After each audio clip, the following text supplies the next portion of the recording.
আসসালামু আলাইকুম কৃষক বন্ধুরা, কেমন আছেন সবাই? আশা করি ভালো আছেন।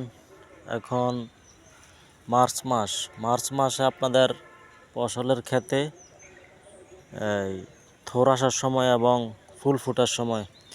বাংলাদেশ কৃষি প্রধান দেশ, তাই বাংলাদেশে বেশিরভাগ অঞ্চলেই ধান চাষ করা হয়। এই সময়ে ধানে যে সমস্যাটা হয় মূলত এটা হচ্ছে, দেখেন এই যে থোর আসতেছে এবং ফুল ফুটতেছে ধান গাছের আগায় কিছু অংশ মরার মতো দেখা যায় এবং চিটার মতো দেখা যাচ্ছে, দেখেন। এবং কোনো কোনো ধান গাছে আপনি গোড়াতে দেখবেন এই সমস্যাটা, যে গোড়ার দিকে হয়, যে চিটা হয় এবং শুকিয়ে সাদা হয়ে যায়। এটা হয় মূলত মার্চ মাসের শেষের দিকে, যখন ধানে থোর আসার সময় এবং ফুল ফোটার সময়। তখন রাতের বেলা তাপমাত্রা থাকে 20 ডিগ্রির কম।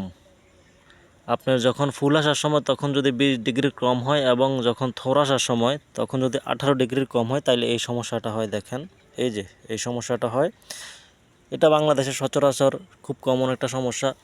এই সমস্যার কারণে আমরা যেটা ভুল করে থাকি, এটা হচ্ছে বিভিন্ন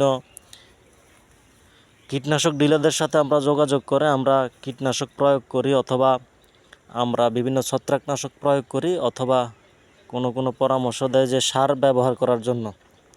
এই ভুলগুলো করলে আসলে সমস্যার সমাধান হয় না, বরঞ্চ আরও ক্ষতি বেশি হয়। এক্ষেত্রে আমরা যেটা করতে পারি, রাতের বেলা যদি 18 ডিগ্রির কম থাকে এবং এই ফুল ফুটা অবস্থায় যদি 20 ডিগ্রির কম থাকে তাপমাত্রা, তাইলে আমরা ব্যবহার করতে পারি দ্রবণ বানিয়ে ব্যবহার করতে পারি, যেটা আমরা খুব সহজেই করতে পারি। এই সব উপাদানগুলো আসলে আমাদের হাতের কাছেই থাকে।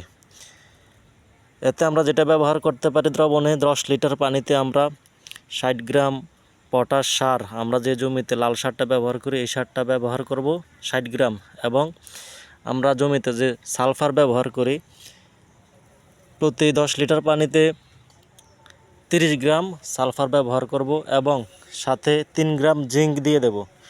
জিঙ্ক দিয়ে আমরা একটি দ্রবণ তৈরি করব।